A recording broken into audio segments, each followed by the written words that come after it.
Ever since the Seraphim were revealed, there's been one burning question on everyone's mind. What devil fruit does s-crocodile have? Now, I know what you're thinking. Well, Crow, all the other Seraphim have their real counterparts devil fruits, so obviously s-crocodile will have the Suna Suna no Mi, right? Wrong. We found out in chapter 1070 that Vegapunk has only been able to replicate Zoan and Paramecia type devil fruits. Vegapunk states that the Logias are trickier than he expected. Now, this is the same Vegapunk that thought Momonosuke's fruit was a failure due to it being pink, so I wouldn't put it past him to have been able to actually replicate Logias, but just slightly less perfect. However, as we have no evidence to prove that yet, in this video we're going to go over some possible devil fruits that s-crocodile could have aside from the Suna Suna no Mi. Alright, before we begin, there is just one caveat. As Vegapunk does not yet have the capability to create devil fruits from scratch, we can only speculate about fruits that the world government actually has access to. Now, with the world government's seemingly unlimited resources, they do have access to buy devil fruits, to just take them. There are many ways they can get devil fruits that we're not actually able to find out, so we can't really go off of that. So rather than assume, oh, well, maybe they have this fruit or maybe they have that fruit, we are only going to go over the ones that we know for sure the world government has had access to. Now, the two primary ways in which the world government has access to devil fruits is firstly the Marines. However, of all the marine devil fruits we know of, the best are Logias, and the rest either kind of suck, looking at you, ball fruit, or are in the hands of people who I don't think would be too eager to be experimented on, like Sengoku or Suru. The other option, however, is much more ripe for abuse, and that is the criminals who have no choice in the matter, as we've already seen with S-Shark having the oh-so-hard-boiled fruit of Senior Pink himself, and S-Hawk having the fruit of Mr. One Daz Bones, the Dice fruit. So for this reason, we will be exclusively pulling from devil fruits of current or former inmates of Impel Down. Let's get to it. Number 5, the Chop fruit. Now, put the pitchforks down and let me explain, please. Crocodile is currently known to the world as a subordinate of the genius jester that we all love, but Croc himself despises, and you know that just eats away at him. Now, imagine the look on Crocodile's face to see a mini version of him. Yes, I know the Seraphim are kind of large, but still it's a child, using Buggy D. Clown's fruit. It would be a scene ripped straight from his nightmares. And on top of all of that, Crocodile is a very brilliant fighter. He mastered his own devil fruit to such a high level. It would be nice to see a, well, competent fighter with that fruit. In the right hands, the Chop fruit is truly an overpowered ability. And with a brain like Crocodile controlling it, we could finally see what it is capable of. Number 4, Oshi no Mi, the push fruit. For those of you unaware, the Revolutionary Army commander of the West Blue, Morley, was actually locked up and Impel Down at one point. Believe it or not, this slim beauty, eat your heart out boys, is surprisingly 160 years old. According to Oda, over 100 years ago, Morley was actually an extremely evil pirate and was caught and taken to Impel Down. During her stay, Morley used the Oshi no Mi to dig tunnels that would later become known as New Kamaland.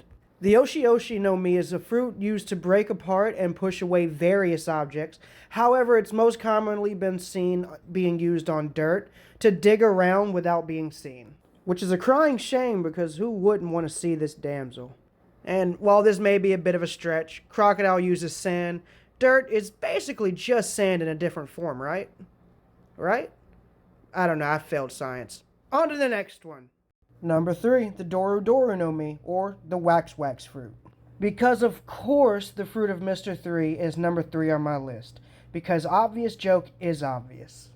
Even despite being betrayed and the victim of attempted murder by his boss, Mr. 0, Mr. 3, Galdino, has always remained fiercely loyal to his captain. What better way to reward him by giving Mini Croc his devil fruit?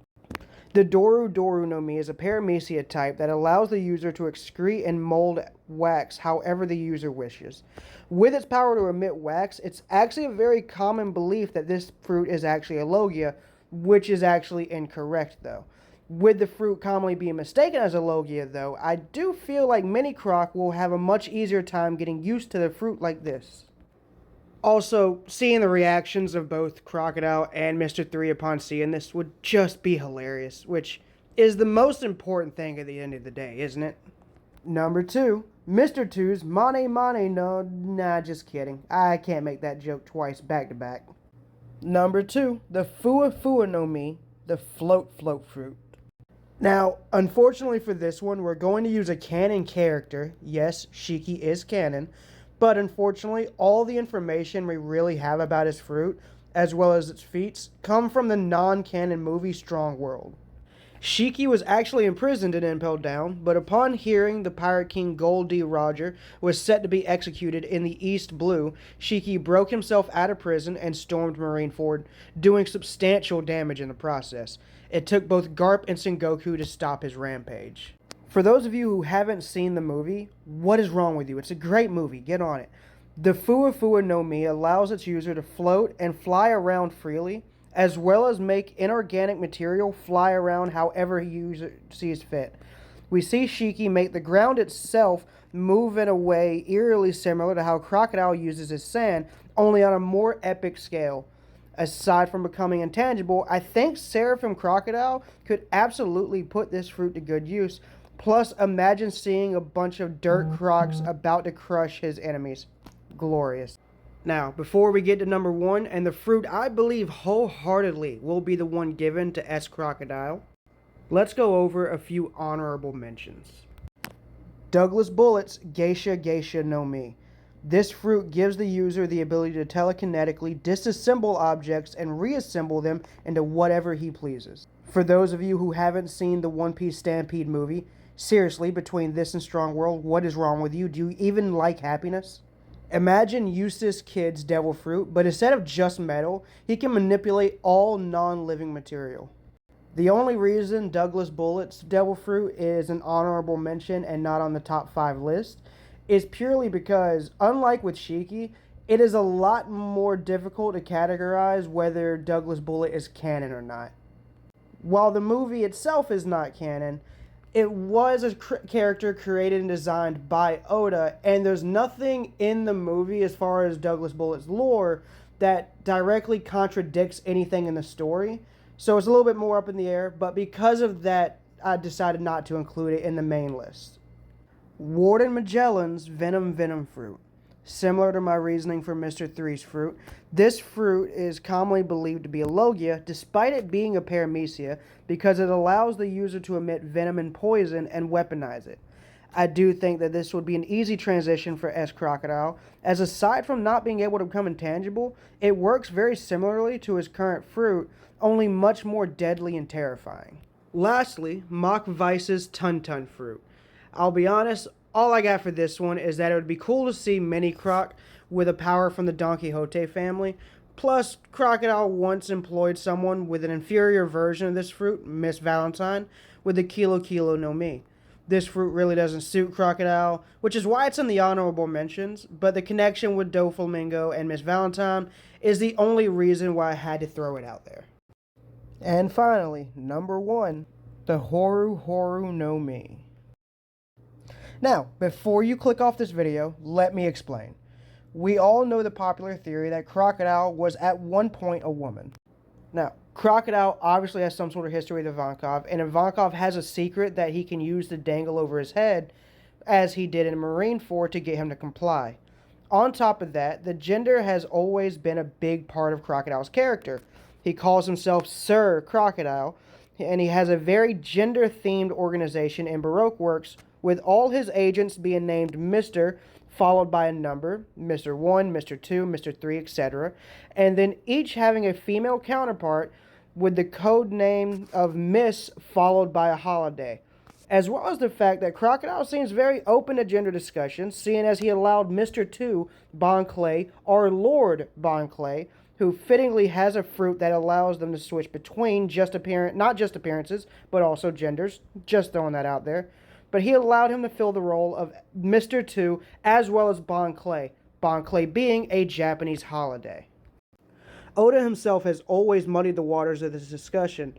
When showing the many prominent names at Roger's execution, Croco Boy was the only one shown from behind with no obvious male or female signs. To add to that, when he released sketches of all the warlords as children, Oda depicted Crocodile as much more androgynous, resembling more of Boa Hancock than anyone else on the page. Now, I'm not saying that Crocodile was definitely born as a woman. That's not what this video is about. All I'm saying is Oda has constantly linked Crocodile and gender together, and in moments where he could give us a definitive answer or a clue, he always chooses to troll us instead.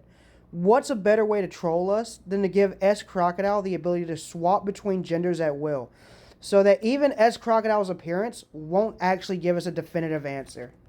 Well, that's my list. Thank you for watching. Let me know what your thoughts are in the comments, and also let me know your ideas. What fruits would you like to see Mini Croc with? Let me know down below. And if you enjoyed this video, please like, comment, and subscribe. But most of all, have a great day.